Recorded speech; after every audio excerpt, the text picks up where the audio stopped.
Support for Cinema Classics comes from Film Columbus, enriching our community to make Columbus a destination for film education, exhibition, and production. Learn more at filmcolumbus.com. Cinema Classics is produced by John DeSando and Johnny DiLoretto. Listen to shows every Thursday at 8:01 p.m. and full shows online at WCBE.org. I'm Johnny DiLoretto. I'm John DeSando. This is Cinema Classics. It is. And I'll tell you, a classic in being, an auteur in the future. Mm-hmm.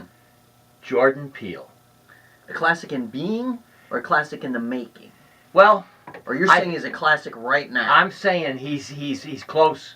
He's close to that right now. Two movies in. The two movies in. Is it? And that's the reason he qualifies. This is why you are given to overstatement. No, that's why he's on Cinema Classics. Okay. We don't put anybody on in his 30s with two films unless he's got real promise. And this guy is. I agree about the promise. I have heard though that his new update of the Twilight Zone is a little. I know. Is a little lackluster. I know. So, two great movies and a middling television. I'm willing to give that a chance. Okay. Yeah, you're a big Twilight Zone fan. I am, and since I don't have TV, mm-hmm. I'm probably not going to be able to see it. Well, our streaming whenever. You have my Netflix account, so when it goes, you can watch it on there. Here's the thing. So these two films, Get Out and Us, are really Twilight Zone episodes writ large. Yeah, well, there's true. I mean, right? Yeah, all right. He takes the Twilight Zone naturally. Mm-hmm. If you look at Get Out and Us, yeah. Get Out in 2017, only 2 years ago, and he has another smash with Us. Yeah. Twilight Zone always had a little bit of the horror film trope to it. Sure, right. So there was always a creepiness. Yes. Even to the ones that weren't overtly. Yeah. Horrific. Although it surprised even himself when people were calling Get Out a horror film. He said he didn't intend that to be a horror film. See, I don't believe that because I remember reading. I was a big Key and Peele fan. Okay. Yeah. The sketch comedy stuff that he did, and I remember when those guys ended their run, reading an article about what was next for them. Yeah. And he said, "I'm making a horror film." Right. And I remember thinking, "Oh, that's weird. This sketch comic actor is going to make a horror movie," and it seemed like, wow, that's crazy. I can't, and we couldn't wait to see it. We didn't know that it was going to make an Oscar-winning. You're right. Entry. And you're right, because he has a phrase in here. I'll quote him that supports what you're saying. Mm-hmm. He said, "I'm such a horror nut that the genre confusion of Get Out broke my heart a little. I set out to make a horror movie, and it's kind of not a horror movie." Right. Is that right? Okay. Yeah, so which is, I think, why audiences are so excited about his movies. Right. Because they're just not straight-up horror movies. Get Out operates on some levels. There's comedy in there. There's social satire. There's suspense. There's all kinds of stuff happening. And the same thing happens in Us, which I saw twice in theaters. And you can really hear that increasingly rare energy, that audience energy, where they're laughing, they're swept up in the drama of it, as a whole. Well, yeah, it's a more traditional horror film, and so it's easier to identify. Do you think it is? Us? Yeah, it just seems just as humor laden as Get Out. And yeah, but I mean, it's. Don't you think it's more like Cabin in the Woods, where you can laugh and be scared at the same time? Good question. I don't know. I guess maybe I just see these channels of satire, humor, horror, suspense. They're all there. Like it's, all the same components that were in Get Out are present here. Yeah. Which if you look at the family standing out in the yard in silhouette. Mm-hmm. I mean, that's a horror image if there ever was one. Well, right, because it looks like what's going to happen. It looks like he's going to do his own version of the home invasion movie. Yes. At the outset, which is, by the way, they've marketed this movie perfectly because they don't let on.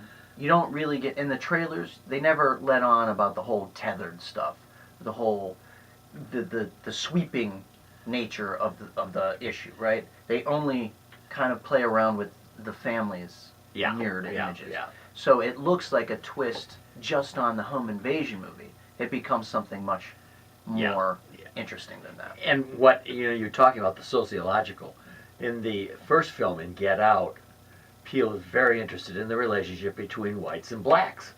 And you got this young black man who goes to his white girlfriend's family. The family is weird, and eventually they're invading the bodies of black people to make them white. I mean, it's so very clearly an update of Guess Who's Coming to Dinner type of thing. Right. Now, in the second one, where he moves more into the horror tradition, there's less of an emphasis on race, it seems to me. Yeah, that was one of the great surprises of this movie, is that it seems like it's a commentary on race at first. This this upwardly mobile black family kind of confronting this mirror version of themselves. Yes. Like, are they losing touch with something inherent in their blackness? Good one. Yes. And then it turns out no. That was one of the more interesting twists of the movie. That when you see the white doppelganger show up, you're like, oh wait, maybe this is not what I thought it was. Yes. And then it extends further than that. Yes. It's a countrywide problem. Yeah. So that's great. The thing about both of the films, and I don't know if this is to their detriment or not. Maybe, I guess, certainly gets people talking. They both kind of fly off the rails at the end, Yeah. They both get so sort of in their denouement, so overtly crazy that you start to worry that the whole thing's gonna collapse. The whole souffle is gonna collapse. I think Get Out is a much more cohesive. Oh, I think you're right. I was going to say, talking about collapse, Us just collapsed at the end for me. Yeah. I don't know what he was doing. It was like he was rushing to a conclusion, trying to make it I don't know. cool. I think I know exactly what he was doing. But in either case, people are so... He really has tapped into the zeitgeist right now. He's got movie audiences talking again with each other. Oh, yeah. There's article after article about what's going on in this movie, unpacking the Easter eggs, deciphering the ending. It goes on and on. Right. And it's fun. It is fun. As messy as it is, it's fun. What's so interesting to me is more than one person has approached me by asking me how scary Us is. And what they're doing is contrasting it with Get Out, which wasn't that scary. Mm-hmm. And they're hearing now that he has more of a horror film. So that you're right, they start a very basic kind of inquiry as to what type of film it is. Right. So it's interesting because that first part, when Adelaide's family shows up at the house, Yes. right? The tethered Yes. version. Yes. It is creepy. It's creepy and scary.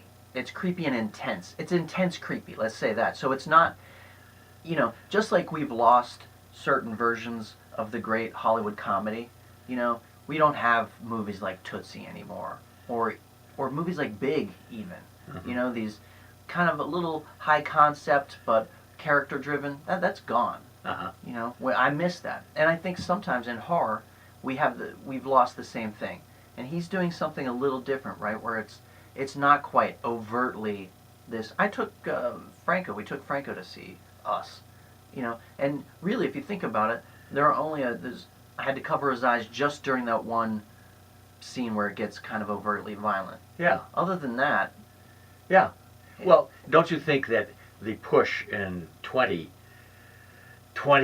up to 2021 is now to look at character in depth and to look at that as a parallel to society's ills? It becomes very complicated where the ones you're talking about are either fun or they're horrible or whatever, but you know what you're getting. Yeah. In this one, it's like going into your own psyche and saying, oh my God, this is just way too complicated. the one thing that I worry about is that it's beginning to feel a lot like how we all felt about M. Night Shyamalan. Oh, please don't say that. No, isn't it? It's the same thing, right? Everybody was so enamored of The Sixth Sense, and then Signs, and then it just went downhill. You're hurting from there. me. Went downhill from there and fast. I think Peele shows much more depth than M. Night. M. Night was making a fortune on twist endings, and and Peele is not. Well, I'm telling you, I'm a bit confused by his ending, and you and I have talked, and you've helped me get through the ending of Us.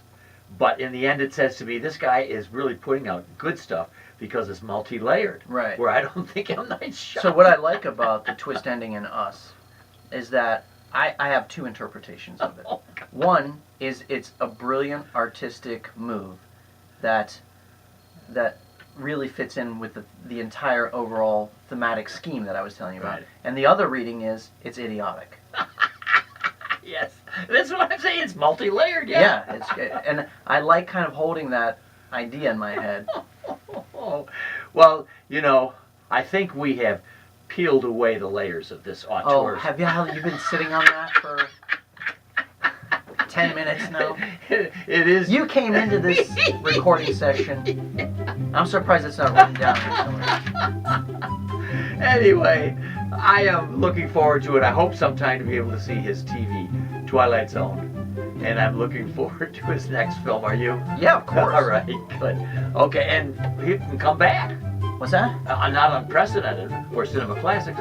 This young auteur, in about we can revisit 10 years. Every movie that he comes out with, we'll revisit.